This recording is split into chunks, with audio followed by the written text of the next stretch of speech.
The stakes are higher than they've ever been. Have we been built to defend the Traveler? Have we been built to defend humanity? The Witness is going to bring all of that to the test. What is that?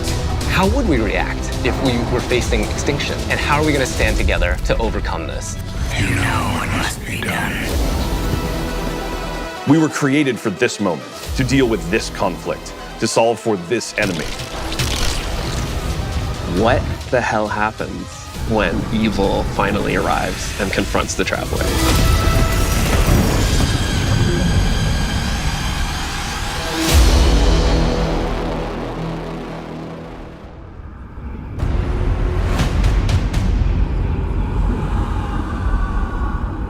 The Traveler is threatened. The Witness is here. Callus's forces are here as well. The Pyramid fleet is here. Big shit is going down. Lightfall should feel like you have stepped into the middle of an active war. One of the values that we really wanted to push was making sure that you felt like the tip of the spear. You were the one who is initiating the action. You were the one who is taking control. You were the one who is attacking things. What this tone gave us the chance to do was to really surface the friendship, the camaraderie, the connections that we have to each other. Kaido, we'll need your troops.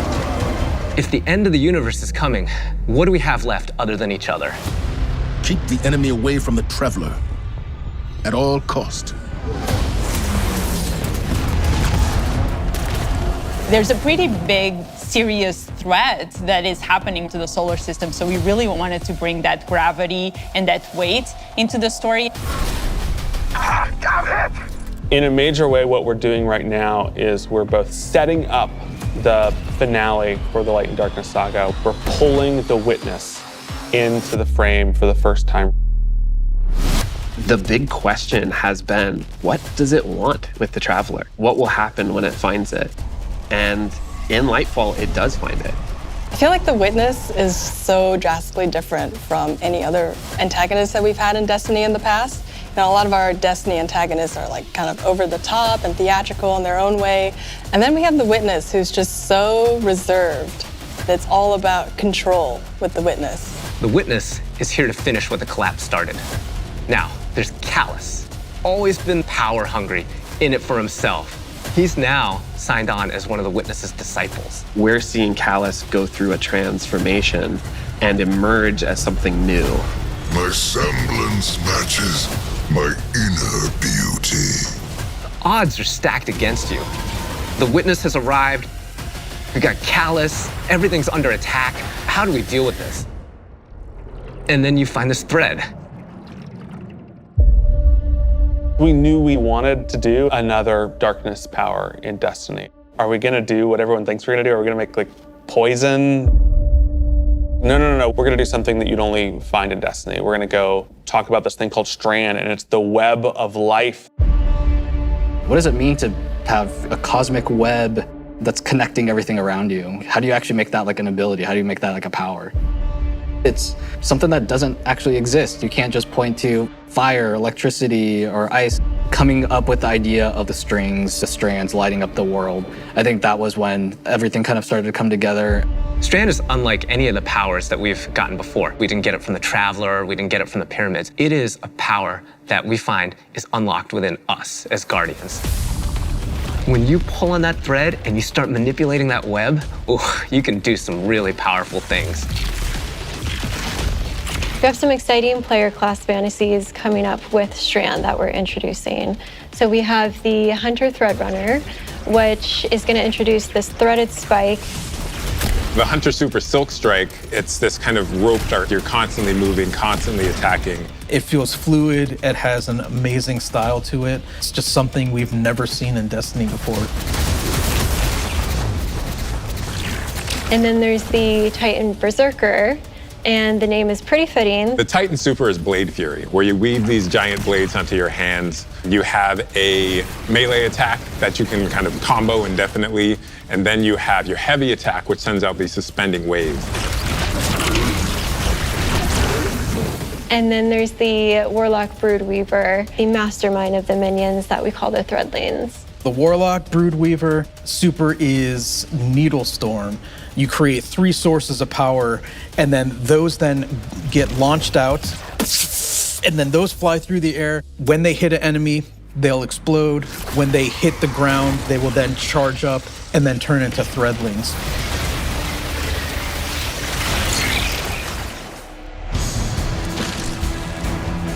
All the classes will have access to a grappling hook. When you select that, that takes up your grenade slot. It was a hard challenge because, like, how can you make this idea of swinging through the world equivalent to a grenade? And so designers came up with this idea of a grapple melee. The grapple melee is incredibly powerful. I grapple onto an enemy, which stuns them for a second. And then when I get there, I grapple punch, blow them all up, and start shooting, and then the unravel projectiles are flying all over the place. All that stuff coming together was magic for me. Oh my God, that's Destiny?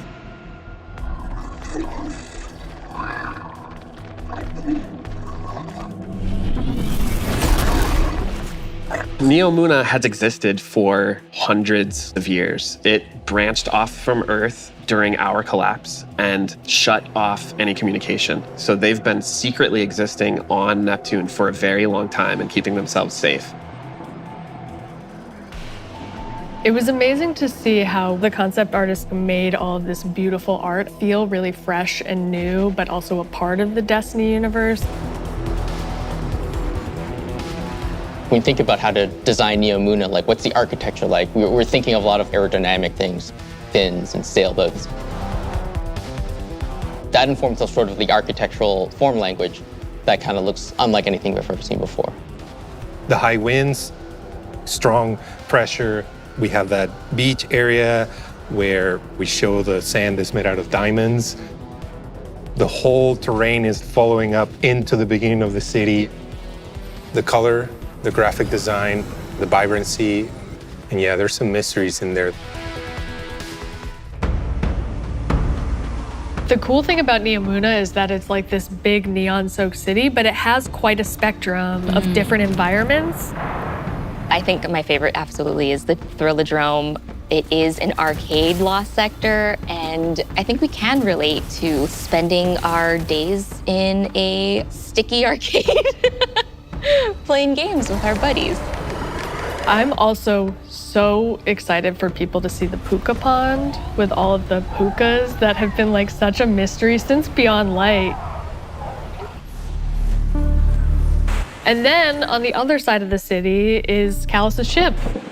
The Typhon Imperator has landed square in Ahimsa Park. You see that the city is indeed kind of in shambles in parts. There's smoke, there's explosions in the air, and I just go back to the teamwork of everybody getting into a room and thinking like, what can we do to make this feel high octane, very explosive, and familiar?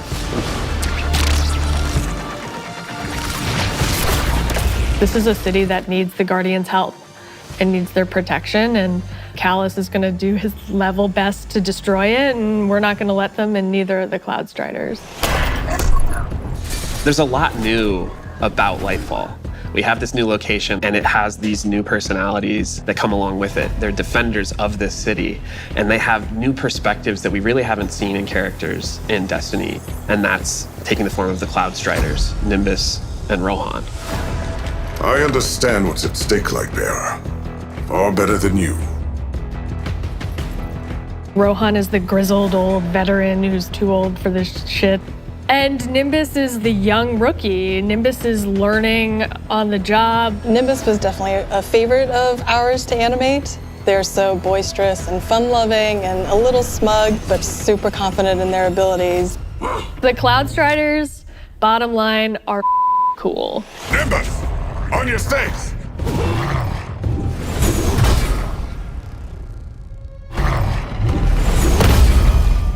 We want the Tormentors to be the most scary unit that you've ever fought in the Destiny universe. Holy crap, this combatant is very powerful. It means business. It's incredibly intimidating. This thing wields a massive scythe, has command over all this void energy. The Tormentor can like grab you, and that's something we'd never really done before with the boss. Throws out the scythe, has the player in his hands. And in those moments for Dark Harvest, we actually do things with audio to make it feel even more intimate, where we duck out all the background sound. So you really have this intimate moment with this terrifying creature grabbing you.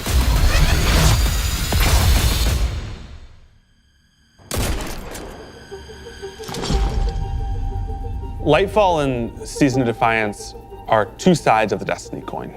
And so on the Lightfall side, we have crazy neon cities going on an adventure far away, sort of bombastic action fantasy. On the Season of Defiance side of the coin, it's a story that's much more closer to home. Season of Defiance is about the ground war on Earth. Callus's forces are invading, and we're defending Earth. We're freeing prisoners. Go now.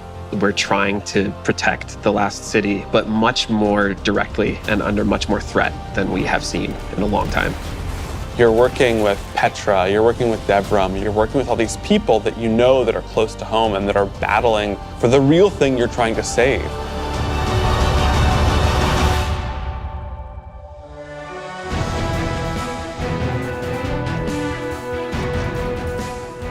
We have a lot of weapons and armor for players to earn, and I'm super excited to see what you've been working on. We have a couple of Strand exotics. The Warlocks are getting what's called Swarmers. They're these boots that will, on Tangled Destruction, create new threadlings at that location. Now they can either shoot it, or they can pick up a tangle and throw a tangle, and then that will also create threadlings. The Hunters are getting this helmet that will help them grapple through the air. As you grapple, you gain this new ability called Woven Mail, and it's reducing the incoming damage except for headshots. The Titans get boots that will augment an aspect that they have. The aspect itself will just send out a wave that will suspend enemies in front of their barricade after casting it, but the boots will split it up into 3 waves. Whenever they spend an enemy with these boots on, they also gain Woven Mail. So pushing the front line further and further by being tanky. I have been caught by those boots a couple times in our playtest.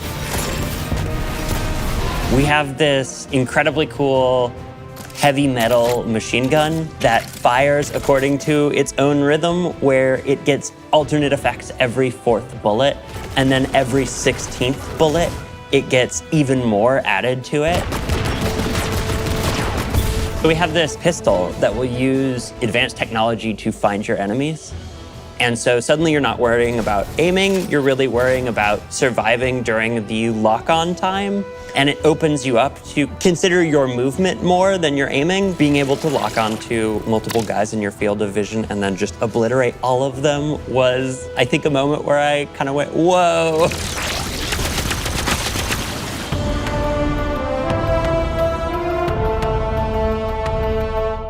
We're introducing a ton of new features that are designed to make sure that the player experiences are as good as they can be.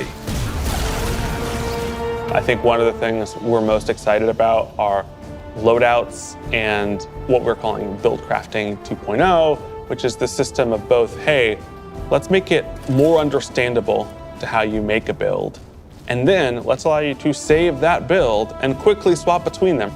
When we started the process of figuring out how we are going to improve build crafting, one of the things that we knew we needed to do was make it easier to go from, I have never done any build crafting, to I'm really engaged in this system. When we engaged with the UI team and we said, we need to improve this experience, they came back with, well, what if we did a build management screen and let you see your whole build on one screen? It's all in one place. You can see it, you can read it, you can learn. And that coupled with our Guardian ranks that's gonna come in and basically be our first ever companion to every single player. Guardian ranks is our answer to what should I be doing in Destiny if I want to get better? You have this track that tells you what you should be doing. We're really excited for players to start diving into that system along with accommodations, a way to finally say thank you to players that you've been playing with. We think all of this stuff is coming together to bring this more cohesive relationship between our players. When we think about the future of Destiny, we think there's so much more to discover. We're just on the coast right now. We want to get into the heart of this continent. We are walking to our 10-year anniversary of Destiny, and Destiny being such a core part of our players' lives. We just want to keep building Destiny. We've been talking about this antagonist to the Traveler for so long. In Lightfall, we get to spend time with the Witness in a way that we haven't yet. We're paying off storylines that have been coming together and been building for years. More questions will certainly arise. We have this finale with the final shape that's coming right after Lightfall, where we're closing down the Light and Darkness saga. But Destiny is far from over. This universe is about more than the conflict between the Traveler and the Pyramids, and we want to show you new ways to explore it. We want to show you new things to discover in the universe because we think that Destiny has a lot to offer, and Lightfall is the catalyst for that. It's high stakes, thrilling action, all at the same time pushing the Destiny story to places it's never been before.